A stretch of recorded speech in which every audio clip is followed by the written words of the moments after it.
শুভেচ্ছা সহ আমন্ত্রণ প্রত্যেককে এটিএন সংলাপে আপনাদের সাথে আছি আমি আমিনুল মজলিস। দর্শক, আপনারা জানেন সমসাময়িক ও জনগুরুত্বপূর্ণ বিভিন্ন বিষয় নিয়ে আমাদের আলোচনা অনুষ্ঠান। অন্তর্বর্তীকালীন সরকারকে নানা প্রতিকূলতা বাধা বিপত্তি পেরিয়ে এগিয়ে যেতে হচ্ছে। বিভিন্ন রকম চ্যালেঞ্জ সামনে আসছে, দাবি দেওয়া আসছে, নানা রকম প্রচার প্রপাগান্ডাও আসছে। সেই সব কিছু মোকাবেলা করা হচ্ছে। সার্বিকভাবেই আমরা আজকে আলোচনার বিষয় রেখেছি পরিস্থিতি উত্তপ্ত করার অপচেষ্টা সর্বত্র। এ বিষয়ে আলাপ করবার জন্য স্টুডিওতে রয়েছেন দুজন সম্মানিত অতিথি।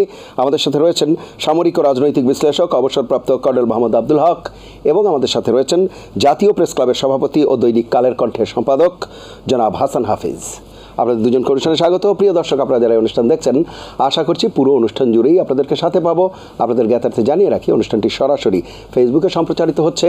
সেক্ষেত্রে facebook.com/ATN বাংলা অনলাইনে লিঙ্কে ক্লিক করলে আপনারা অনুষ্ঠানটি দেখতে পাবেন। কথা না বাড়িয়ে আমরা চলে যাব মূল আলোচনায়। প্রথমেই কর্নেল হক, আপনাকে দিয়ে আলোচনা শুরু করছি। আমাদের যে আজকের আলোচ্য বিষয় পরিস্থিতি উত্তপ্ত করার অপচেষ্টা সর্বত্র। আমরা তো দেখতে পাচ্ছি সেই অপচেষ্টাটা ঘরে বাইরে সর্বত্র। এবং আপনি সামরিক বাহিনীর মানুষ, দীর্ঘদিন থেকে এই সামরিক এবং রাজনৈতিক বিষয়গুলো পর্যবেক্ষণ বিশ্লেষণ করছেন। সুতরাং একটি বিষয় দিয়ে শুরুতে যদি বলি, সেটি ভারতীয় সংবাদ মাধ্যমে সম্প্রতি যে ঘটনাগুলো দেখানো বলা হচ্ছে, প্রচার আসলে এগুলোকে প্রচার থেকে অপপ্রচার বলাই বোধহয় শ্রেয়। এবং সম্প্রতি আইএসপিআর একটি বিবৃতিও দিয়েছে আজকে। সার্বিকভাবে বিষয়টি নিয়ে যদি আলোচনা শুরু করেন। বিসমিল্লাহির রহমানির রহিম। আমি সর্বপ্রথম মহান আল্লাহর কাছে শুকরিয়া জানাচ্ছি যে এটিএন বাংলায় প্রথমবারের মতো আমি এখানে এসেছি।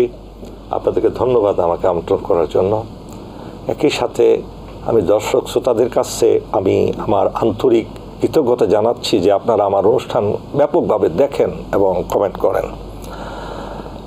দেখুন, আপনি বলছেন অপচেষ্টা, আমি বলি তীব্র অপচেষ্টা।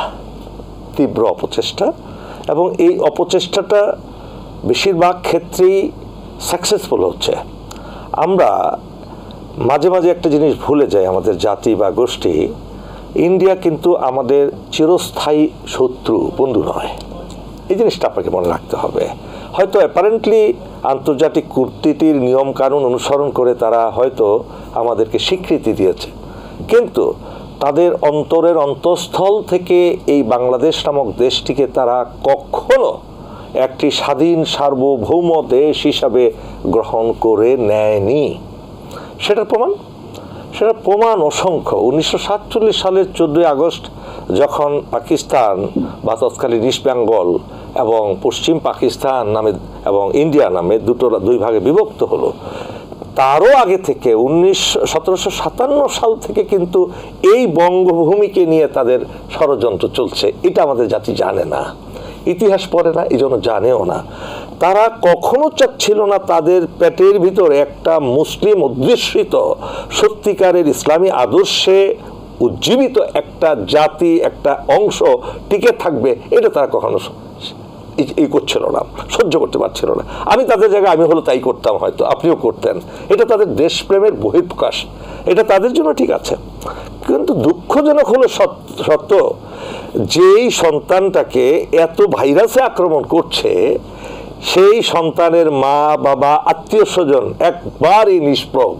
তারা এই সন্তানটাকে খবর রাখছে না এবং তারা উদাসীন বলতে পারেন।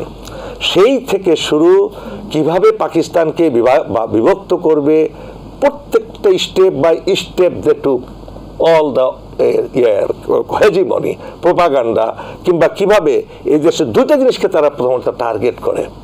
একটা হলো ইসলামী আদর্শকে কিভাবে তারা আগে নিভিয়ে দিতে পারে। যদি ইসলামী আদর্শ নিভিয়ে দিতে পারে, জাতিগতভাবে আদর্শিক হয়ে গেলাম আমরা হিন্দুত্ববাদের, এবং হিন্দুত্ববাদ হলে তো কোনো সমস্যা নাই, সেটা চালিয়েছে। এবং এই দেশে যাতে কখনো একটা শক্তিশালী সামরিক বাহিনী প্রতিষ্ঠিত না হতে পারে।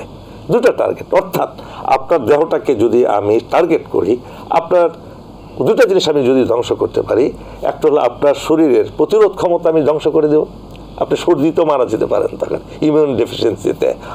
আরেকটা, আপনার হার্টের মধ্যে এমনভাবে আমি ইনজেক্ট করে দিলাম, আপনি খারাপ চিন্তা করবেন, শুধু ভালো না, আপনি শেষ। ঠিক একই জিনিস ইন্ডিয়ান হেজিমনি করেছে। চাণক্যের সেই নীতি কৌটিল্যের সেই নীতি অনুসরণ করে তারা প্রতিবেশী দেশকে কখনো শান্তিতে দিবে না, থাকতে দিবে না, ভবিষ্যতে থাকতে দিবে না। আরেকটি বলে নিই, আপনারা লক্ষ্য করে থাকবেন, ইন্ডিয়া এমন একটি দেশ যার কোনো প্রতিবেশীর সাথে তাদের সুসম্পর্ক নেই, দেখাতে পারবেন। তারা উৎখাত হয়েছে, নেপাল হলো তাদের নিজস্ব আদর্শের দেশ, হিন্দুত্ববাদী একটা দেশ হলো নেপাল, কিন্তু তারা কট্টর নয়, তারা ডেমোক্রেসিতে বিশ্বাসী। সে দেশটা পর্যন্ত তাদের শত্রু। আপনি মালদ্বীপ বলেন, মালদ্বীপ থেকে সব পাত্তারা গুটিয়ে তাকে চলে আসতে হয়েছে, শ্রীলঙ্কা থেকে চলে আসতে হয়েছে, এবং আশেপাশের সকল দেশগুলোকে তারা ডোমিনেট করতে চায়, এবং সেই ডোমিনেশনের সবচেয়ে বেশি প্রভাব পড়ছে বাংলাদেশে। এখন বলেন কেন? কারণটা হলো তাদের সেভেন সিস্টার। এইখানেই পাকিস্তানিরা সাকসেসফুল হতো, আর যদি 2-3টা বছর টিকে থাকতো, তারা টিকে থাকলে মিজোরাম প্রথম স্বাধীন হতো। মিজোরামকে শক্তিশালীভাবে তারা ন্যাশনাল লিবারেশন ফ্রন্টকে 8টা ব্যাটালিয়ন তৈরি করে দিয়েছিল যুদ্ধ করার জন্য ইন্ডিয়ান আর্মির সাথে, এবং they are about to be successful declare their independence. এবং লালডেঙ্গা কিন্তু এই মিরপুরেই তাকে রাখা হতো ভিভিআইপি ইয়েতে, যে লালডেঙ্গা ছিলেন তখন অবিসংবাদিত নেতা তাদের। সেই একটা থেকে শুরু করে সিম্প্যাথেটিক ডেটোনেশনে 7টা রাজ্যই আলাদাভাবে বিভক্ত হয়ে আমাদের 7টা নতুন প্রতিবেশী সৃষ্টি করতে পারতাম আমরা। এই 7টা প্রতিবেশী সৃষ্টি যাতে না করতে পারি, সেই জন্য ইন্ডিয়ার আত্মায় পানি থাকে না। মোদি থেকে শুরু করে বিশেষ করে আরএসএস এবং বিজেপি, তারা তো চরমপন্থী উগ্র রাজনৈতিক এবং আদর্শিক সংগঠন।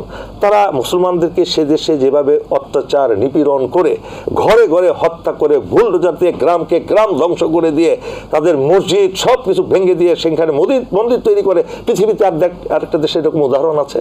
এই মুহূর্তে যখন আপনার সাথে আমি কথা বলছি, সেখানেও দেখতে পাবেন এই ইন্ডিয়ায় হয়তো অসংখ্য মুসলমান মা বোন নিগৃহীত হচ্ছে, এই মুহূর্তে অসংখ্য বাড়িতে হামলা করছে তাদের সেই আরএসএস এর জঙ্গিরা। এই জিনিসগুলো আমরা জানি না। আজকে বাংলাদেশে আসেন, বাংলাদেশ আসলে 1971 সালের 25শে মার্চ তখন যেটা শুরু হলো, প্রকৃতপক্ষে সেটা ছিল অ্যাবসোলিউটলি মিলিটারি একটা অপারেশন ইন্ডিয়ার, আপনি বলেন পাকিস্তানের বিরুদ্ধে। এবং সেই অপারেশনটা কি করেছেন আমাদের nuclear army general Ataul Gani ওসমানীর নেতৃত্বে। সেখানে কিন্তু ইন্ডিয়া তাদেরকে সমর্থন দেয়নি, আপনি এটা ভুলে যাবেন চলবে না। তারা চিন্তা করছিল, তারা জানতো না যে জেনারেল আতাউল গনি ওসমানীর নেতৃত্বে একজন অবসরপ্রাপ্ত কর্নেলের নেতৃত্বে বাংলাদেশের প্রায় 40-50 জন সামরিক অফিসার 5টা ইনফ্যান্ট্রি রেজিমেন্ট নিয়ে, ইস্ট বেঙ্গল নিয়ে তারা বিদ্রোহ করবে, এটা কিন্তু তারা টের পায় না, এটা ক্যালকুলেশনই ছিল না। তারা মনে করেছিল পাকিস্তান আক্রমণ করবে, ম্যাসাকার করবে, একসময় দুর্বল হয়ে পড়বে, আর আমাদের তো আছে মুজিব বাহিনী, আমাদের তো আছে আওয়ামী লীগ, আমাদের তো আছে সন্ত্রাসী বাহিনী, তাদেরকে দিয়ে আমরা একসময় দেশটাকে পুরো দখল করে নেব চিরস্থায়ীভাবে। কিন্তু দে টুক এ ব্যাক যখন দেখলো আর্মি তাদের এই আর্মি যুদ্ধটা দেখে তারা কি করলো, কাউন্টার করার জন্য দেরাদুনে কিন্তু তারা মুজিব বাহিনী তৈরি করলো। কাদেরকে দিয়ে? ছাত্র ইউনিয়ন, ছাত্রলীগ, তাদের ক্যাডারকে দিয়ে, যাদেরকে তারা প্রতিষ্ঠিত করেছিল, চার খলিফাকে তৈরি করেছিল দীর্ঘমেয়াদীভাবে। টাকা পয়সা, ধন দৌলত এবং বিত্ত, নারী সংভোগ ইত্যাদি দিয়ে তাদেরকে পাগল করে ফেলেছিল, যাতে এই বাংলাদেশ নামক দেশটিকে তারা দখল করে ফেলে। কিন্তু দুর্ভাগ্য, জেনারেল ওসমানী, মেজর জিয়া, তৎকালীন আরও অন্যান্য মেজরদের কারণে তারা পারেনি। কিন্তু শেখ মুজিবুর রহমান যখন দেশে আসলেন, তার প্রথম কাজটা ছিল ইন্ডিয়ান বাহিনীকে তাকে প্রত্যাহার করা। সেখানে তারা ব্যর্থ হওয়ার ফলে তারা জেআরবি রেইজ করেছিল, মনে আছে? আর্মিকে কাউন্টার করার জন্য। তখন আর্মির খাবার ছিল না, রেশন ছিল না, পায়ে বুট ছিল না, ইউনিফর্ম ছিল না। আর অপরদিকে জেআরবি রেইজ করে তাদেরকে লেটেস্ট ওয়েপন, আর্মামেন্ট, সমস্ত লজিস্টিক সাপোর্ট দিয়ে তারা আর্মির উপরে দাবড়ানোর চেষ্টা করলো। ব্যর্থ হলেন শেখ মুজিব, ব্যর্থ হলেন, ইন্ডিয়াও ব্যর্থ হলো, কু হলে সেই মিলিটারিরাই কিন্তু তখন দেশটাকে রক্ষা করেছে, অন্য কেউ নয়। পলিটিশিয়ানরা সব পালিয়ে গেছিল। আওয়ামী লীগের 23 জন মন্ত্রীর মধ্যে 21 জনই শপথ গ্রহণ করেছে মোস্তাক আহমেদের, এবং তারাই কিন্তু শেখ মুজিবকে হত্যা করেছিল। এটাই বাস্তব সত্য। কিন্তু আওয়ামী লীগ সেটাকে অন্যদিকে দাবিত করে। ষড়যন্ত্রটা কোথায়? মিলিটারি কু যখন হলো, পরবর্তীতে আপনারা ঘটনাগুলো জানেন। জানার পরে যদি আপনি দেখেন, জিয়াউর রহমান ক্ষমতায় আসলেন, জিয়াউর রহমানকে কিন্তু একটা দিনের জন্য শান্তিতে তারা থাকতে দেয়নি। সেখানে ষড়যন্ত্র করে জিয়াউর রহমানকে হত্যা করেছে। তারপরে এরশাদ আসলেন, এরশাদও তো পেট ছিলেন। তারপরে আর অত পিছনে চলে যেতে হয় এবং নিকটবর্তীতে আসি। 111টা সৃষ্টি করেছিল সরাসরি ইন্ডিয়া। যাতে আওয়ামী লীগকে চিরস্থায়ীভাবে এখানে ক্ষমতায় বসাতে পারে। যেহেতু আওয়ামী লীগ, এটা আমি নিশ্চিন্তভাবে বলতে পারি, এখানে আমাদের শ্রদ্ধেয় হাসান হাফিজ ভাই আসছেন, অনেক জ্ঞানী গুণী মানুষ, আওয়ামী লীগ কিন্তু প্রতিষ্ঠিত করেছে ইন্ডিয়া। মুসলিম লীগ থেকে প্রথমে আওয়ামী মুসলিম লীগ, তারপরে আওয়ামী মুসলিম লীগ থেকে আওয়ামী লীগ, সরাসরি ইন্ডিয়া প্যাট্রোনাইজেশন হয়েছে। 4 জানুয়ারি 1948 সালে ছাত্রলীগ নামক একটা কুলাঙ্গার দল, হায়েনা দল প্রতিষ্ঠিত করেছিল ইন্ডিয়ান অর্থায়নে ঢাকা বিশ্ববিদ্যালয়ে, মাইন্ড ইউ মাই ব্রাদার। এবং সেই ঢাকা বিশ্ববিদ্যালয়ের মাধ্যমে তারা আমাদের মুসলিম সংস্কৃতিকে চিরদিন ধ্বংস করে দেওয়ার জন্য নাচ গান, যত ধরনের নারী সংক্রান্ত বিষয় আমাদের মধ্যে চালু করে দেয়। এই যে চালু হয়েছে অদ্যাবধি, এই বিগত 16 বছরে ব্যাপকভাবে সেটাকে প্রত্যেকটা সমাজের রন্ধ্রে রন্ধ্রে ছড়িয়ে দিয়েছে। এবং এই সাথেই শুধু বসে নেই, তারা এই দেশের অসংখ্য মানুষকে হত্যা করেছে, গুম করেছে, খুন করেছে, আহত করেছে, নির্বিচারে মানুষকে হত্যা করেছে, অর্থনীতি ধ্বংস করেছে, রাজনীতি ধ্বংস করেছে, বিচার ব্যবস্থা ধ্বংস করেছে, শিক্ষা ব্যবস্থা ধ্বংস করেছে, সমাজনীতি ধ্বংস করেছে। মানুষকে এই ইন্ডিয়ার স্বার্থ খুলতে হলো এখানে। তারা ঘরে ঘরে দালাল তৈরি করেছে, তারা রাজনৈতিক দালাল তৈরি করেছে, তারা কৃষক দালাল তৈরি করেছে, তারা শ্রমিক দালাল তৈরি করেছে, তারা ব্যবসায়ী দালাল তৈরি করেছে, তারা সমস্ত দালাল তৈরি করে সেই দালালরা এখন তাদের অ্যাক্টিভ পার্সন হিসেবে কাজ করছে। আর মিডিয়াগুলো সম্পূর্ণ ভুয়া, মিথ্যা, আবর্জনা টাইপ ইন্ডিয়ান মিডিয়া রাষ্ট্রীয়ভাবে প্যাট্রোনাইজ করছে। এখন সেই জিনিসটা তারা আমাদের বর্তমান অন্তর্বর্তীকালীন সরকার ডক্টর ইউনূসের মতো অত্যন্ত শক্তিশালী, তিনি, তার জীবনের চাওয়া পাওয়ার কিছু নাই, তিনি একজন আন্তর্জাতিক মানের ব্যক্তিত্ব। আমাদের সৌভাগ্য তার মতো একটা দেশপ্রেমিক লোক পেয়েছি। যখন উনি ঘোষণা দিলেন, চায়না তাকে ইনভাইট করেছে, এবং চীন শুধু এখানেই নয়, তারা একটা তাদের নিজস্ব স্পেশাল প্লেন পাঠাবে ডক্টর ইউনূসকে নেওয়ার জন্য। আমি এই প্রসঙ্গে আসবো, এই প্রসঙ্গে আমি আপনার কাছে আসবো, একটু শুনে আসি। জনাব হাসান হাফিজ ভাই আছেন আমাদের সাথে। জনাব হাসান হাফিজ, যে বিষয়টি আমরা আলাপ করছিলাম, এই যে পরিস্থিতি উত্তপ্ত করার যে অপচেষ্টা, সেখানে প্রোপাগান্ডা বা অপপ্রচার একটি বড় নিয়ামক হিসেবে কাজ করছে, এবং বলা হচ্ছে যেটি দৃশ্যতই দেখাও যাচ্ছে যে ভারতীয় গণমাধ্যম এবং তাদের ব্যাপারে আইএসপির থেকে প্রতিবাদও এসেছে সার্বিকভাবে। সেই বিষয়টি কীভাবে দেখছেন? এটা তো শুরু থেকেই উনি যে বললেন বিস্তারিত, আমরা দেখতে পাচ্ছি যে একটার পর একটা কিন্তু অশান্তি তৈরি করা হচ্ছে, বিশৃঙ্খলা তৈরি করা হচ্ছে, এগুলি সুপরিকল্পিতভাবে। শতাব্দীর দাবি দেওয়া, এখন মধ্যরাত্রের দাবি দেওয়ার একটা সংস্কৃতি চালু হয়েছে দেশে, অদ্ভুত ব্যাপার। এবং আনসাররা সচিবালয় দখল করে ফেলছে, 1 ঘন্টার মধ্যে রেজাল্ট চাই। এই কি একটা অরাজকতা, একটা নৈরাজ্য। সব কিছুর পেছনে সেই পতিত স্বৈরাচার ফ্যাসিস্ট হাসিনা সরকারের দোসররা, তাদের যেই মানে সুবিধাভোগী এতদিন ধরে 16 বছর ধরে যারা লুটপাট করেছে, দেশকে সম্পদ ধ্বংস করেছে, পাচার করেছে এবং গুম করেছে, খুন করেছে, কোটি কোটি নেতাকর্মীকে ঘরছাড়া করেছে, এবং কত প্রাণ গেছে আপনি দেখেন। জুলাই যেই অভ্যুত্থান, যেটা জনতার যে সর্বপ্লাবী অভ্যুত্থান, সেখানে কত প্রাণ গেছে। একদিন একটা আওয়ামী লীগার বলেছে যে এটা আমাদের অন্যায় হয়েছে, তারা অনুতাপ প্রকাশ করেছে।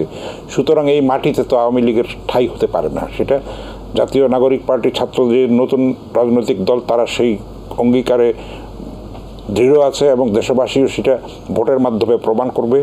সবাই মিলে রুখে দাঁড়াতে হবে। 18 কোটি মানুষ এক যদি থাকে, জাতীয় ঐক্য যদি আমাদের মধ্যে থাকে, আমরা অবশ্যই আমাদের স্বাধীনতা সার্বভৌমত্বকে রক্ষা করব, যে কোনো মূল্যে আমরা রক্ষা করব। সীমান্তে এখনও রক্ত ঝরছে, এটা কোনোভাবে গ্রহণযোগ্য না। এর মধ্যে 2 বার ভারতীয় সেনাপ্রধান বলেছে, উনি আরও ভালো বলতে পারবেন, যে নতুন সরকার, নির্বাচিত সরকার আসলে সমস্যার সমাধান হয়ে যাবে। কেন? শেখ হাসিনাকে অন্যায়ভাবে আশ্রয় দিয়ে রেখেছে, সেখানে কোনো চুপ, বাংলাদেশের চিঠির জবাব এখন পর্যন্ত দেয় নাই। কূটনৈতিক নিয়ম কানুন সমস্ত কিছু তারা লঙ্ঘন করছে, কাঁটাতারে বেড়া দিচ্ছে, আমাদের পানি দিচ্ছে না, আমাদের যেটা ন্যায্য প্রাপ্য আন্তর্জাতিক আইন অনুযায়ী, সব জায়গায় দাদাগিরি ফলাচ্ছে। ঠিক আছে, ভালো আমাদের মুক্তিযুদ্ধে সহায়তা করেছে, আমরা কৃতজ্ঞ, তাই বলে আমরা আমাদের মাথা বিক্রি করে দিতে পারি না। কোনোভাবেই এটা সহ্য করা যাবে না। সব মানুষকে এই ব্যাপারে সচেতন হতে হবে, দেশপ্রেমের পরিচয় দিতে হবে, সংযম, সহিষ্ণুতা এবং খুবই সতর্কতার সঙ্গে এগোতে হবে। সমস্ত ষড়যন্ত্র আমরা রুখে দিতে পারি যদি আমরা ঐক্যবদ্ধ থাকি, সেটা থাকতে হবে। এইটা একটা চ্যালেঞ্জ আসছে, মানুষের এখন চোখ খুলে গেছে, মানুষ কিন্তু সচেতন হয়েছে। এত দিনের নিষ্পেষণের থেকে মানুষ যখন রুখে দাঁড়িয়েছে, এই শহীদের রক্তের সঙ্গে আমরা কখনো বেইমানি করতে পারি না। সুতরাং এত হতাশার মধ্যে আমি আশাবাদী যে এর মধ্যে দিয়ে আমরা পথ করে এগিয়ে যাব, অবশ্যই আমরা জয়লাভ করব, কোনো না কোনো দিন অবশ্যই জয়লাভ করব। উনি বললেন যে সমস্ত প্রতিবেশীর সঙ্গে ভারতের সম্পর্ক খারাপ, অবশ্যই সেটা খারাপ, কারণ বাংলাদেশের তৎকালীন শেখ হাসিনার পররাষ্ট্রমন্ত্রী বলেছিলেন স্বামী স্ত্রীর সম্পর্ক, সেটা যে কতখানি সত্য এটা এখন প্রমাণ হচ্ছে। আমি আর এই কুরুচিপূর্ণ ব্যাখ্যায় আমি যেতে চাচ্ছি না। সেটা বাংলাদেশের জন্য কত বড় অসম্মান, এবং একটা যে পুতুল সরকার ছিল এটা প্রমাণিত, পদে পদে মানুষ এখন বুঝতে পেরেছে, সেটা সচেতন হচ্ছে মানুষ। সুতরাং আমি হতাশার কারণ দেখি না, এইসব বাধা বিপত্তির মধ্যে দিয়ে আমাদের এগিয়ে যেতে হবে। আরেকটি ব্যাপার যেটি বলা হচ্ছে যে ভারতীয় গণমাধ্যমে যে অপপ্রচার যেগুলো চলছে আমাদের দেশে, বা আমরা তথ্য দিয়েই তো আসলে তথ্যকে মোকাবেলা করা, সেই জায়গায় কতটা আমরা এটা আমরা পাচ্ছি না, কারণ এই মিডিয়ার মধ্যেও পুলিশে যেরকম তাদের দোসররা লুক্কায়িত আছে, মিডিয়ার মধ্যেও আছে। সুতরাং এটা সত্য, যেটা বাস্তবতাটা স্বীকার করতে হবে। তো এগুলিও দূর হবে আস্তে আস্তে, এগুলি চিহ্নিত হচ্ছে, একটু বিলম্বিত হচ্ছে প্রক্রিয়াটা। প্রশাসনে আছে, পুলিশে আছে, পুলিশ কিন্তু নিষ্ক্রিয় বলেই তাদের মধ্যে যে শৈথিল্য দেখা যাচ্ছে, ফলে আইন শৃঙ্খলা পরিস্থিতির এত বড় অবনতি হচ্ছে। সামরিক বাহিনী আছে মাঠে ঠিকই, কিন্তু সামরিক বাহিনীর কাজ তো সাধারণ আইন শৃঙ্খলা রক্ষা করে না, তাদের তৈরিই করা হয় দেশের স্বাধীনতা সার্বভৌমত্ব রক্ষা করার জন্য, তাদের ট্রেনিংটাই সেরকম। ফলে এই সুফলটা আমরা পাচ্ছি না। পুলিশকে যত অ্যাক্টিভেট করা যাবে, এবং এর মধ্যে আপনি জানেন যে একজন সরকারের পদস্থ কর্মকর্তা বলেছেন যে পুলিশকে যদি আমরা সেভাবে বাছাই করতে যাই তাহলে 90,000 1 লক্ষ পুলিশ বাদ দিয়ে দিতে হবে, এবং দফায় দফায় সেখানে শুদ্ধি অভিযান চলেছে, আরও হওয়া দরকার। এখন তারা বুঝতে পারছে, সরকার বলেছে যে আমরা এখন কঠোর হব, কঠোর হওয়াটা আরও আগেই হওয়া উচিত ছিল, তাহলে কিন্তু এতটা খারাপ অবস্থা হতো না। তার মধ্যেও আমরা আশাবাদী থাকতে চাই যে তারা এই পরিস্থিতিটা মোকাবেলা করবে সবাইকে সঙ্গে নিয়ে, কারণ সব মানুষের কিন্তু ম্যান্ডেট আছে এই সরকারের প্রতি, যেটা ইন্ডিয়া স্বীকার করছে না, কিন্তু সেটা গায়ের জোরে স্বীকার করছে না।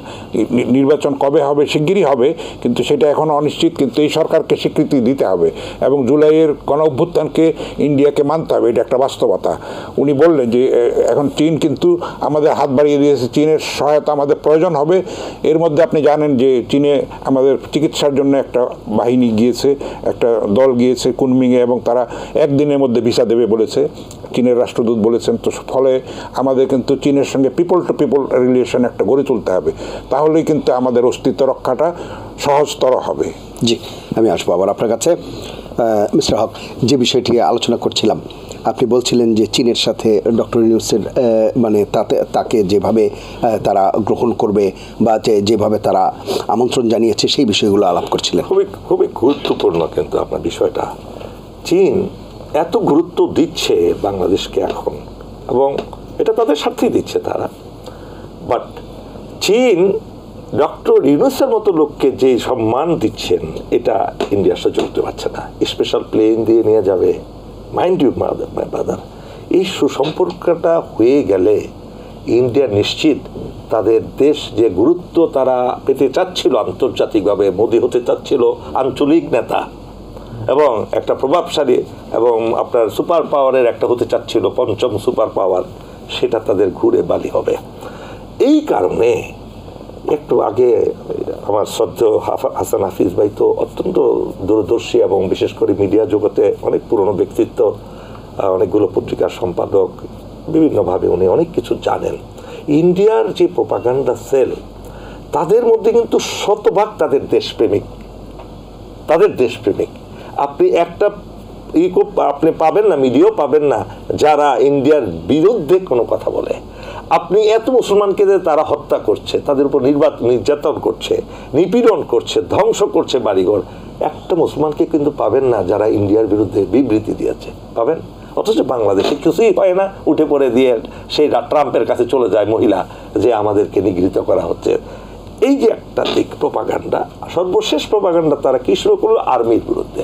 এখানে কিন্তু শেষ নয়, জেনারেল ওয়াকারুজ্জামানের মতো একটা অত্যন্ত সৎ, নির্ভীক, দেশপ্রেমিক, তার বুকটা কেটে যদি উনি দেখাতে পারতেন, তাহলে হয়তো মানুষ বুঝতে পারতো যে লোক এত বড় একটা স্ট্যান্ড নিলেন। হাসিনার বাসায় গিয়ে 3 বাহিনীর 3 জন প্রধানকে নিয়ে গিয়ে উনি যেখানে মৃত্যুর ঝুঁকি নিয়ে তার দিকে বন্দুক তাক করা আছে, মেরে ফেলবে, ওনার বাহিনীও ঠিক ছিল প্রতিরোধ করার জন্য। সেই সময় রেহানা এবং জয়ের কথাবার্তা কি আপনাদের মনে আছে? জয় কি বলেছিল না, তোকে আমরা উপরে উঠিয়েছি, কুত্তা বলে সে সম্বোধন করেছে, সেই কথাগুলো ভুলে গেছেন। জেনারেল ওয়াকার কিন্তু ভয় পায় নাই। কি বলেছেন? আজকে যদি আমরা প্রতিরোধে নামি তাহলে তোমার কোনোভাবেই জনগণ মেনে নেবে না, এক।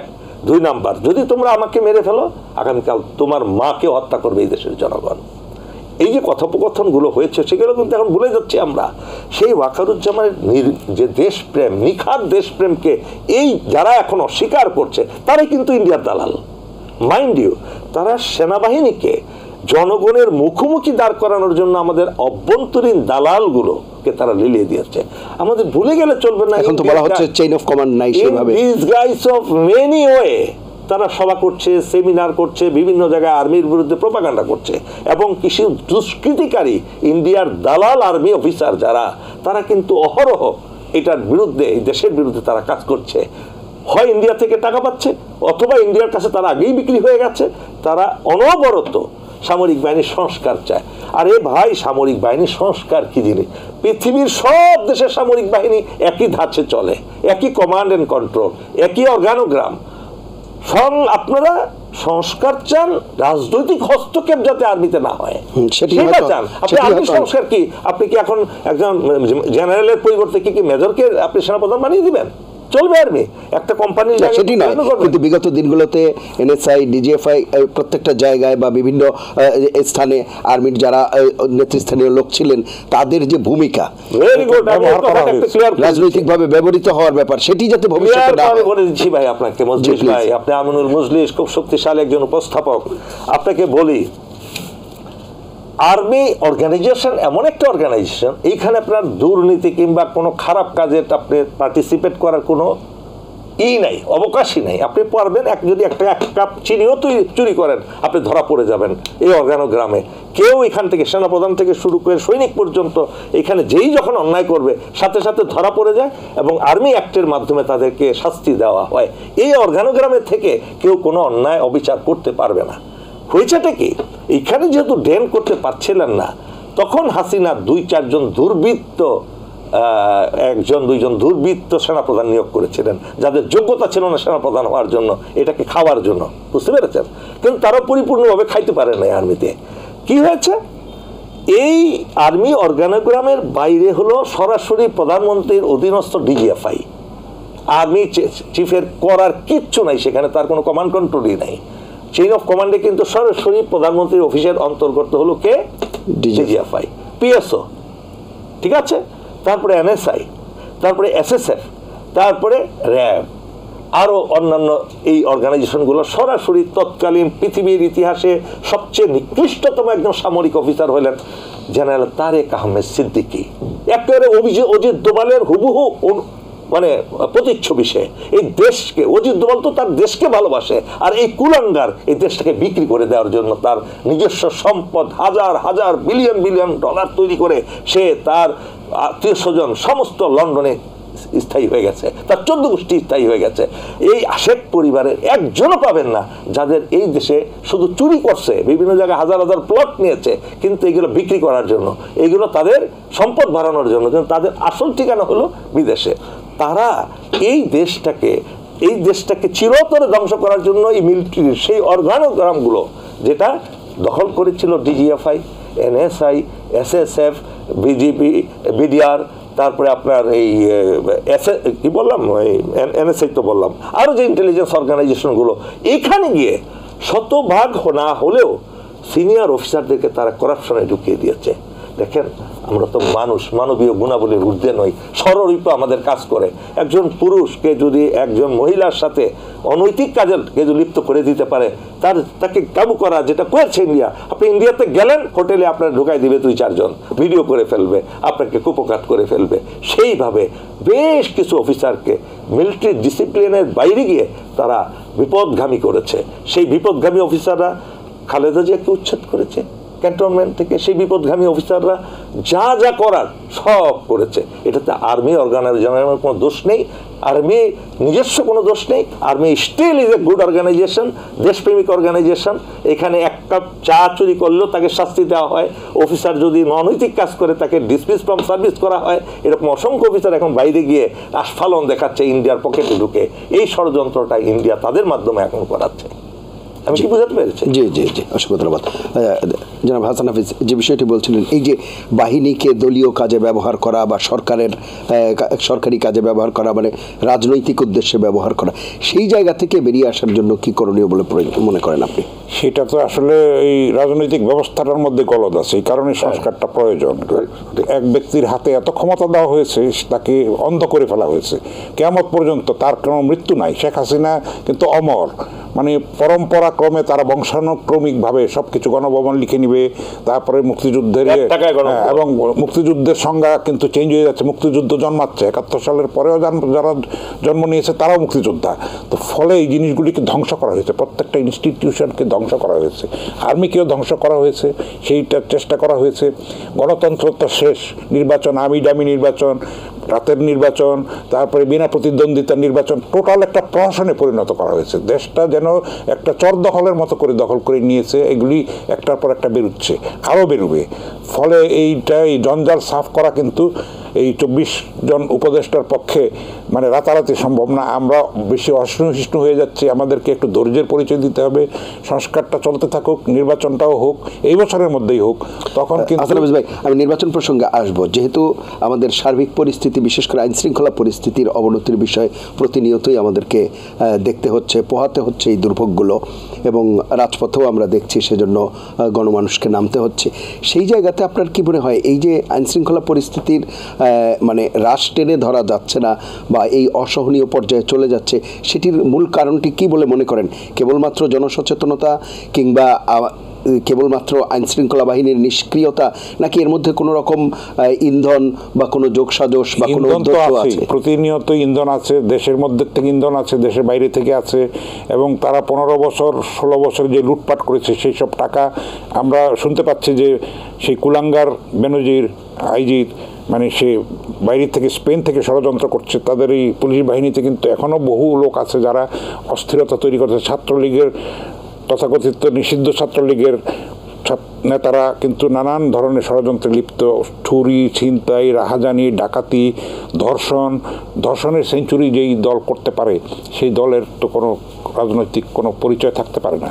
তো এই পর্যায়ে রাজনীতিকে কলুষিত করা হয়েছে, মানে গলিত, দূষিত, পচে গেছে একদম পুরা জিনিসটাকে। এটা শুধু ব্যক্তির, গোষ্ঠীর ক্ষমতা কুক্ষিগত করে রাখার কারণে এটা হয়েছে। ফলে মানুষের কোনো প্রাণের কোনো দাম নাই। শেখ মুজিব মারা গেছে সপরিবারে, ঠিক আছে, আমরা দুঃখিত। আর যারা মারা গেছে, এত মানুষের প্রাণ গেল। শেখ মুজিবের সময় 30,000 জাসদের এক ব্রিলিয়ান্ট সব ছাত্র, তাদেরকে হত্যা করা হয় নাই, রক্ষী বাহিনী হত্যা করেনি। তো সেগুলির বিচার তো হয় নাই।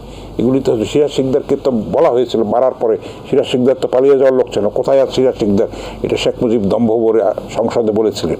তো সেই সব স্বৈরাচারের যেই এরকম পরম্পরা, শেখ হাসিনা সেটাকে আরও চরম উৎকর্ষে নিয়ে গেছে। শেখ হাসিনা এই ক্ষেত্রে প্রতিভার পরিচয় দিয়েছে, প্রতিভার এমন পরিচয় দিয়েছে যে এখন ভারতে গিয়ে এইটা কিন্তু তার জন্য একটা শাস্তি। বেঁচে থাকে, মরে গেলে কিন্তু শেষ হয়ে যেত, বেঁচে থেকে এই সব প্রাণী যে তাকে হজম করতে হচ্ছে, এই চাইতে বড় শাস্তি আর হতে পারে না।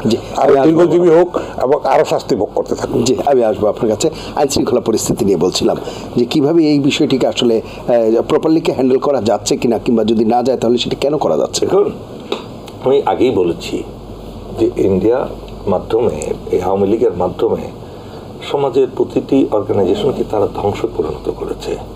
আপনি একটা ধ্বংসস্তূপ থেকে একটা নতুন জিনিস তৈরি করতে একটু সময় লাগবে।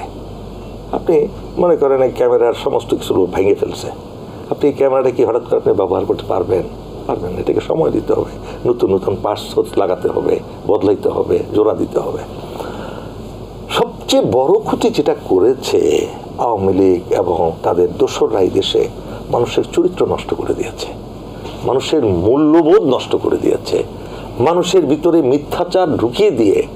হাসিনা যেমন সকালে ঘুম থেকে মিথ্যা বলা শুরু করতো এবং শোয়ার আগ পর্যন্ত মিথ্যা মিথ্যা মিথ্যা বলে দিত, এবং পরের দিন কতগুলো মিথ্যা কথা বলবে সেটা পরিকল্পনা করে ফেলতো। একইভাবে হাসিনার দলের প্রতিটি লোক এই কাজটা করত, মিথ্যা। তারা একটা নারী হেঁটে যাচ্ছে, মনে করতো এই নারীটা ইয়াং গার্ল, এটা তাদের সম্পত্তি। কলেজে ভার্সিটিতে ইয়াং মেয়েরা পড়ছে, ছাত্রলীগ মনে করতে এটা তাদের নিজস্ব সম্পত্তি, তারা যেমনি ইচ্ছা সেমনি ব্যবহার করতে পারবে।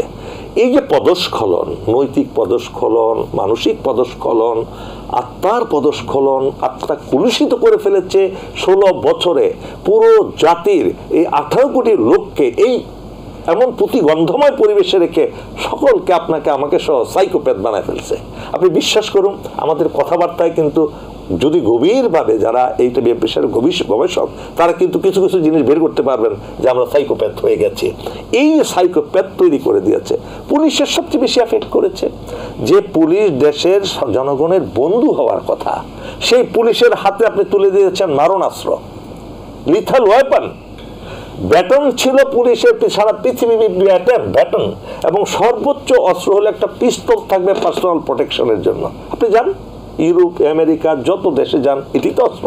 আপনি পুলিশকে দেখতেও পাবেন না কোথাও, ক্যামেরা দিয়ে থাকতেছে রাস্তার মধ্যে, কে মোবাইলে কথা বলতেছে গাড়িতে, পরের দিন গিয়া হাজির তার $1000 জরিমানা। ঋষি সুনাকের হইল এই যে কিছুদিন প্রধানমন্ত্রীকে তারা ছাড়ে না। কিন্তু আমাদের দেশের পুলিশকে তারা এমন ভাবে একটা দৈত্য বানানো হলো যে যা ইচ্ছা তা করতে পারবে। মিথ্যা কাহিনী তৈরি করে আপনাকে জঙ্গি বানাবে, আমার দাঁড়িয়ে আছে আমাকে জঙ্গি বানাবে, অমুকে টুপি পড়ছে তারে জঙ্গি বানাবে, শিবির বানাবে, জামাত বানাবে। এইগুলো বানিয়ে অসংখ্য লোককে তাদের মানুষ চিরতরে শেষ করে দিয়েছে। আপনি দেখুন, এই যে আমি নৈতিক অবক্ষয়ের কথা বলছি, শিক্ষা ব্যবস্থার মাধ্যমে শেখানো হয়েছে সবগুলো হিন্দুত্ববাদী কাজ। কিভাবে উলঙ্গপনা, কিভাবে ইয়াং বয়সে যৌন শিক্ষা, ক্লাস 6-7 যৌন শিক্ষা দেয়।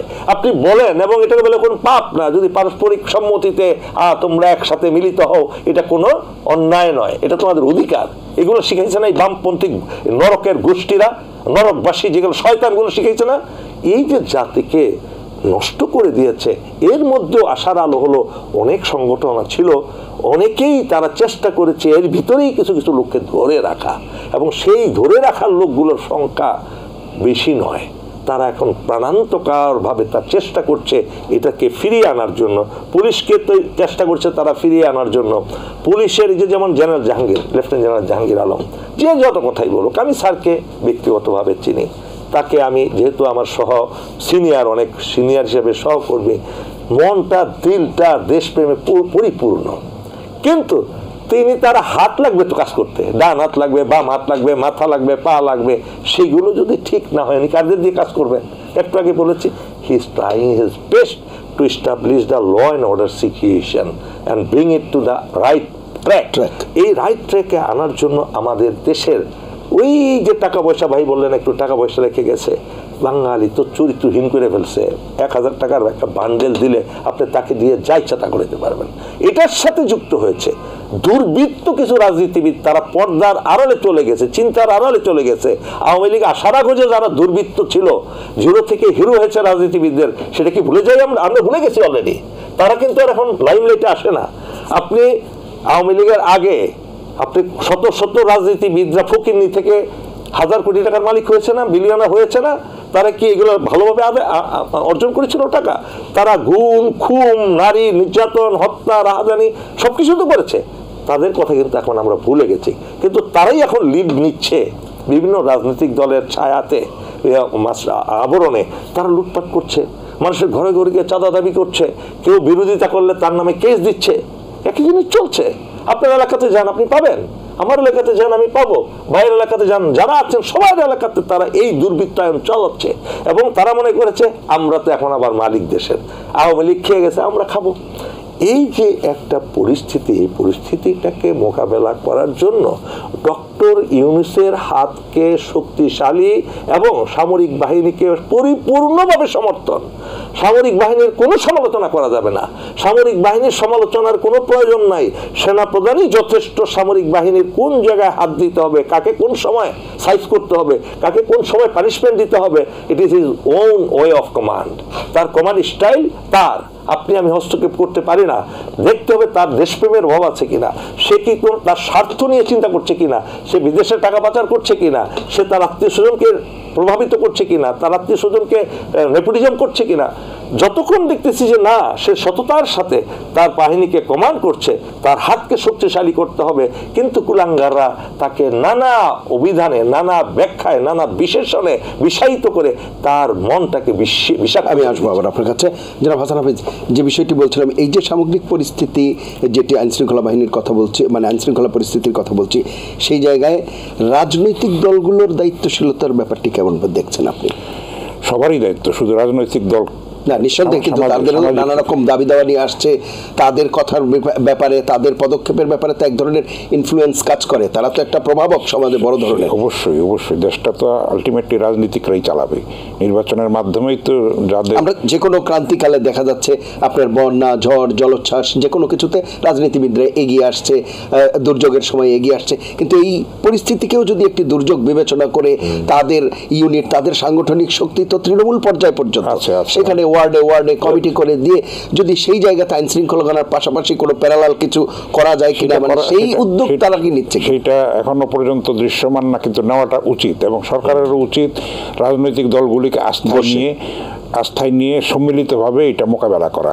ওই যে, কারণ যারা এই কর্মগুলো করছে তারা তো কোনো ভিন্ন দ্বীপ থেকে আসছে না, দিকে ভারতীয় প্রচারণার সময় কিন্তু একটা জাতীয় ঐক্যের ডাক দেওয়া হয়েছিল এবং সবাই মিলে একসঙ্গে কাজ করে। যত বেশি ইন্টারাকশন হবে গভর্নমেন্টের সঙ্গে, তত কিন্তু আস্থাটা তৈরি হবে, পারস্পরিক শ্রদ্ধাটা তৈরি হবে। এবং এই যে সংস্কার প্রক্রিয়া চলমান আছে, এটা রাজনৈতিক দলগুলি তো আলটিমেটলি বাস্তবায়ন করবে। তাদেরকে যদি আস্থায় নিয়ে বলা হয় যে এরকম আপনারা এলে কতখানি বাস্তবায়ন করবেন, সেই জায়গাটা তৈরি করতে হবে। শিগগিরই সংলাপ শুরু হবে এবং রাজনৈতিক দলগুলি, আমি মনে করি যে পাড়ায় পাড়ায় কমিটি করে দেওয়া উচিত, সবাই মিলে সম্মিলিত, সব দলের মিলে, যে এসব প্রতিরোধ করা, অন্যায়, রাহাজানি, ছুরি, ছিনতাই, খুন, ধর্ষণ, এগুলিকে প্রতিকার করার জন্য পুলিশকে সহায়তা করা, পুলিশকে অ্যাক্টিভেট করা। পুলিশের মনোবলও ভেঙে গেছে, সেটাও সত্য কথা। এবং সব পুলিশই যে দায়ী এটাও বলা যাবে না ঢালাওভাবে, তারাও শিকার হয়েছে, ব্যবহৃত হয়েছে। সব মিলে কিন্তু এটা একটা ন্যাশনাল ক্রাইসিস। আপনি ঠিকই বলেছেন, রাজনৈতিক দলগুলি মিলে, সরকার মিলে, সামাজিক শক্তিগুলি মিলে, ছাত্ররা আছে, সমস্ত মানুষ মিলে কিন্তু এটাকে মোকাবেলা করা উচিত। কারণ যেহেতু প্রতিবেশী দেশের ষড়যন্ত্র চলেছে, একটার পর একটা চলেছে এবং আরও চলবে, তো এর মধ্যেই দিয়ে কিন্তু আমাদের এগোতে হবে, বেঁচে থাকতে হবে, টিকে থাকতে হবে, সম্মানের সঙ্গে মাথা উঁচু করে আমাদের বেঁচে থাকতে হবে। ফলে আমাদের সেই ত্যাগ স্বীকারটা করতে হবে। 36 জুলাই কিন্তু শেষ না, এটা প্রাথমিক বিজয় মাত্র। মূল চ্যালেঞ্জটা কিন্তু সামনে। এই বিপ্লবের যে ফসল, সেটাকে ঘরে ঘরে পৌঁছে দেওয়া এবং এটাকে স্থায়ী করা, সংহত করা, যারা আহত হয়েছে তাদের সুচিকিৎসার ব্যবস্থা করা, যারা শহীদ হয়েছেন তাদের পাশে আমাদের দাঁড়ানো, সেভাবে সত্যিকারভাবে এই চেতনাটাকে ধারণ করা। এবং আমাদের রাজনৈতিক যে ম্যানিফেস্টো তৈরি হবে নির্বাচনী, সেগুলির মধ্যে জুলাই আকাঙ্ক্ষা, জুলাই সনদ যেটা বলা হচ্ছে, যেটা তৈরির প্রক্রিয়ার মধ্যে আছে, সেটার প্রতিফলন ঘটানো, নতুন একটা বাংলাদেশ বিনির্মাণের জন্য, ফ্যাসিবাদকে চিরতরে রুখে দেওয়ার জন্য, আর যেন উত্থান না ঘটে। সেই আর্মির মতো তো আমরা ওইভাবে পারবো না, আমরা তো সিভিলিয়ান, কিন্তু যতটা পারা যায় শৃঙ্খলার মধ্যে আনা এবং প্রত্যেকের দায়িত্বশীলতার পরিচয় দেওয়া, সংযমের পরিচয় দেওয়া, সহিষ্ণুতার পরিচয় দেওয়া, মব জাস্টিস রুখে দেওয়া, সেটাকে প্রতিরোধ করা, এই দায়িত্বটা কিন্তু আমি মনে করি প্রত্যেকটা নাগরিকের আছে। শুধু 23 জন উপদেষ্টার না, কয়েকটা রাজনৈতিক দলের না, কিংবা কোনো পেশি শক্তি না, শুধু সেনাবাহিনীও পারবে না, পুলিশও পারবে না, সবাই মিলে জাতীয় ক্রাইসিস মনে করে এটাকে রুখে দাঁড়াতে হবে, প্রতিরোধ করতে হবে। এটাই হলো কথা। জি, অসংখ্য ধন্যবাদ। আমি আবার আসবার চেষ্টা করব। কর্নেল হক, যে বিষয়টি বলছিলাম যে রাজনৈতিক দলগুলোর পক্ষ থেকে নির্বাচন বা অন্যান্য বিষয়ে যতটা দাবি দেওয়া নিয়ে আসা হয়, নিঃসন্দেহে সেটি আসবে, আমরা সেই প্রসঙ্গে হয়তো আলাপও করবো। কিন্তু এই দুর্যোগকে আমাদের সামগ্রিক দুর্যোগ হিসেবে বিবেচনা করে জাতির ক্রান্তিকালে কিভাবে পদক্ষেপ নেওয়া যায় বলে মনে করেন? আমি যথার্থ একটা প্রশ্ন এবং ভাইও বলেছেন। দেখুন, রাজনৈতিক দলগুলো কিন্তু ওই সাইকোপ্যাথ হয়ে গেছে অনেকটা এই 16-17 বছরে। তারা কিন্তু যেই মুহূর্তে একটা দেশকে, ভঙ্গুর দেশকে, ধ্বংসপ্রাপ্ত ধ্বংসস্তূপ থেকে আবার একটা দেশে পরিণত করার চেষ্টা করা উচিত ছিল, সামগ্রিকভাবে যারা ফ্যাসিস্টের বিরুদ্ধে যুদ্ধ করেছে একসাথে, তারা 5 তারিখের পরে বিভক্ত হয়ে যাওয়াটা ক্ষমতার লোভে, এটা দেশের জন্য একটা অশনি সংকেত। সেখানে আমরা ধরে নিতাম।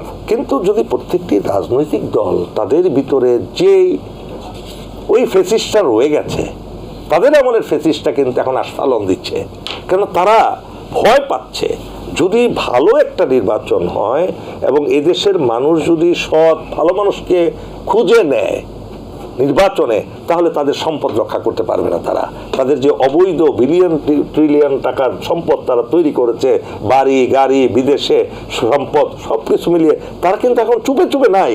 তারা বাড়িতে বাড়িতে লোকজনকে ডেকে আনছে তাদের জমিদারি প্রথা আবার চালু করার জন্য, ডেকে আনছে। মজলিস সাহেব আজকে সন্ধ্যার সময় আমার অফিসে আসবেন, আসলেন যে আপনি যে এলাকায় আপনি যে আপনার কাজ করতেছেন খবরদার এগুলো করতে পারবেন না আমার নির্দেশ ছাড়া। এগুলো কিন্তু চলছে এখন।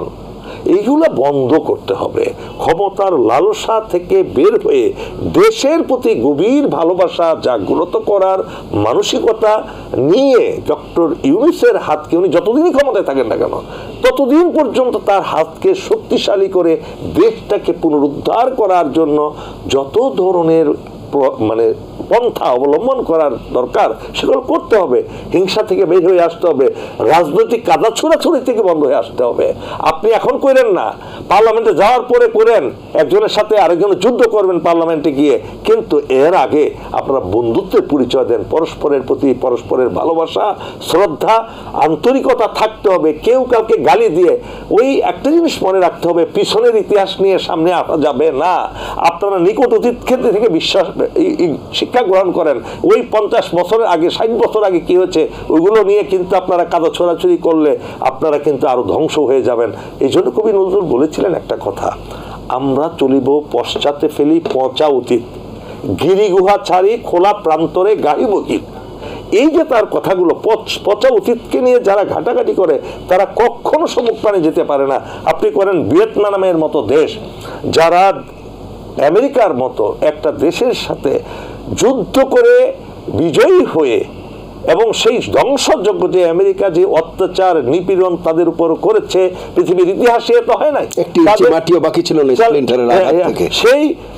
সেই ভিয়েতনাম আবার আমেরিকার সাথে বন্ধুত্ব স্থাপন করে কিন্তু তারা আজকে আল্লাহর রহমতে বাংলাদেশ থেকে অনেক অন্য কেন্দ্র উপরে চলে গেছে। এখন ভিয়েতনাম ভিজিট করতে হাজার হাজার না লক্ষ লক্ষ লোক যায়। আপনি ইয়াকে দেখুন, সিঙ্গাপুর থেকে দেখুন, সিঙ্গাপুর আমাদের অনেক পিছনে ছিল, আজকে কোথায় সিঙ্গাপুর? এই যে মানুষের দেশের প্রতি ভালোবাসা, আজকে কিন্তু সেইটা যদি না হয়, ক্ষমতার জন্য যদি আপনি লিকুয়ান একটা হাওয়াই হাফ শার্ট পরে তার দেশ শাসন করেছে, যার কোনো সম্পদ নাই, তার কোনো উত্তরাধিকার। শেষ করব, নির্বাচন প্রসঙ্গে যদি কিছু যুক্ত করেন। দেখুন, আমি আশা করি সমস্ত দায়িত্বটা ডক্টর ইউনূসের প্রতি দিয়ে দেওয়া উচিত সব রাজনৈতিক দলগুলো মিলে, যে স্যার উনি তো সবারই শ্রদ্ধাজনক ব্যক্তি, স্যার আপনি একটা সুষ্ঠু নির্বাচনের ব্যবস্থা করেন, আমরা যাতে নির্বাচনটা একেবারে নিখুঁত একটা নির্বাচন করতে পারি বাংলাদেশের। কিন্তু রাজনৈতিক দলগুলো মতপার্থক্য তৈরি হচ্ছে, সেক্ষেত্রেও কেউ বলছে জাতীয় নির্বাচন, কেউ বলছে স্থানীয় নির্বাচন, কেউ বলছে গণপরিষদ নির্বাচন, এই ধরনের এখানে ডক্টর ইউনূসকে অটোক্রেট হইতে হবে, ওনার সিদ্ধান্তই সিদ্ধান্ত গ্রহণ করতে হবে, কিছু কিছু ক্ষেত্রে কিন্তু নিতে হবে। আপনি নানামনির নানামত, ডক্টর ইউনূস কিন্তু বলছেন সবাই লিখিত দেন আপনারা কি কি চান, লিখিত দেখ, তখন উনি এটা নিয়ে জাতির কাছে উত্থাপন করবেন যে এই দল এটা চাচ্ছে, ওই দল এটা চাচ্ছে, আপনারা কি বলেন, দরকার গণভোট হবে। এবং এখানে দেখুন আরেকটি জিনিস ভাই, আমি আপনাদের উদ্দেশ্যে এবং দর্শক শ্রোতাদের উদ্দেশ্যে বলছি, প্রিয় দর্শক শ্রোতাবৃন্দ, এই দেশটা আর কত রক্তক্ষরণ হবে, আর কত কাল এই দেশের সাধারণ মানুষ ভোগান্তিতে বসবে? আজকে সাধারণ মানুষের কথা কেউ বলে না, গরিব দুঃখী নিম্ন শ্রেণীর আয়ের নিম্ন আয়ের লোকদের কথা কেউ বলে না। আমরা যারা এই কারণ বাজারে আপনি দেখেন কিভাবে জামা নাই কাপড় নাই, তাদের কাছ থেকে চাঁদাবাজি করছে। মহিলারা একটা কাপড় পরে সামান্য তরকারি বিক্রি করছে, সেখান থেকে চাঁদাবাজি করছে। ওই দিকের কথা কেউ বলে না, রাজনীতিবিদরা বলেন না, সেখানে হস্তক্ষেপ করেন না। এবং আগামী নির্বাচনে যদি ওই দুর্বৃত্তদেরকে তারা নমিনেশন দেয় এবং বলে যে মার খাওয়াইলেই চলবে, কলা গাছ দ্বারা করাইলেও সেই ভোটে পাবে সে, এই যে মানসিকতা থেকে যদি বের হতে না পারে, যতক্ষণ না রাজনীতিবিদরা তাদের নিজস্ব চরিত্র বদলাবে, যারা দেশে পার্লামেন্ট মেম্বার হবে তারা যদি সুশিক্ষিত, জ্ঞানী, প্রজ্ঞাবান, ইমানদার, দেশপ্রেমিক না হয়, তাহলে এই দেশ আবার সেই হাসিনার ফেসিস। অসংখ্য ধন্যবাদ, আপনার বক্তব্য একেবারে স্পষ্ট। জনাব হাসান হাফিজ, নির্বাচন প্রসঙ্গে যদি কিছু যুক্ত করেন আমরা শেষ করব। নির্বাচন তো হতে হবে, এটা অনেক অনির্দিষ্টকাল এটার জন্য অপেক্ষা করা যাবে না। একটা সুষ্ঠু নির্বাচনের জন্য আমরা সবাই আশা করছি এবং সেটি জাতীয় নির্বাচন। হ্যাঁ, অবশ্যই জাতীয় নির্বাচন। এটা বিএনপি স্পষ্ট বলে দিয়েছে স্থানীয় সরকার নির্বাচন তারা আগে গ্রহণ করবে না। গণপরিষদের আবার কথা হচ্ছে, তো যাই হোক, ডিবেট হবে, নানান ধরনের মত পার্থক্য হবে, সেগুলি সংলাপটা হতে হবে সরকারের সঙ্গে রাজনৈতিক দলগুলির সংলাপ ঘন ঘন হতে হবে এবং পারস্পরিক শ্রদ্ধাশীল হতে হবে এবং আস্থাশীল হতে হবে, তাহলেই একটা রাস্তা বের হয়ে আসবে। হতাশার কোনো কারণ আমি দেখছি না। হবে, নানান মত তো থাকবেই, সেটাই গণতন্ত্রের সৌন্দর্য। হাসিনার মতো অটোক্রেটিক জিনিসটা আমরা চাই না, জোর করে চাপিয়ে দেওয়া। এবং এইটা নিয়ে অনেক সংস্কারের কথা আসছে, যে শুধু প্রধানমন্ত্রীর হাতে এত ক্ষমতা থাকবে না, প্রেসিডেন্টের হাতেও কিছু থাকবে। এগুলির একটা ব্যালেন্সড একটা পাওয়ার যদি থাকে, সেরকম একটা নতুন করে সংবিধান সেইভাবে যদি সংশোধিত হয়, তাহলে আমরা আশা করব এবং তারুণ্যের যে শক্তি, নতুন শক্তি তারা রাজনৈতিক শক্তি হিসেবে আবির্ভূত হয়েছে, সেটাও ভালো, আমরা স্বাগত জানাই। তার মধ্যেও যদি ভালো জিনিস থাকে, মানুষ যদি গ্রহণ করে, ভোট দেয়, তাদেরকে অবশ্যই তারা সেইভাবে, সরকারে সেইভাবে অবদান রাখবে। আমরা আশাবাদী হতে চাই, কিন্তু প্রত্যেককে যার যার দায়িত্ব পালন করতে হবে, সংযমের পরিচয় দিতে হবে, দেশপ্রেমের পরিচয় দিতে হবে। এবং ভারতীয় ষড়যন্ত্র, মিডিয়ার যে চক্রান্ত ক্রমাগত চলেছে এবং পতিত স্বৈরাচারের যে ষড়যন্ত্র, সেটার ব্যাপারে সচেতন থাকতে হবে। আমরা যেন ভুলে না যাই নিকট অতীতের এই রক্তের সঙ্গে আমরা যেন বেইমানি না করি। অসংখ্য ধন্যবাদ আপনাদের দুজন কৌশল অংশ নেওয়ার জন্য। প্রিয় দর্শক, এই ছিল আজকের এটিএন সংলাপ। পরবর্তী অনুষ্ঠান দেখার আমন্ত্রণ জানিয়ে বিদায় নিচ্ছি। সবাই ভালো থাকবেন, সুস্থ থাকবেন। আশা করি এটিএন বাংলার সঙ্গেই থাকবেন। আল্লাহ হাফেজ।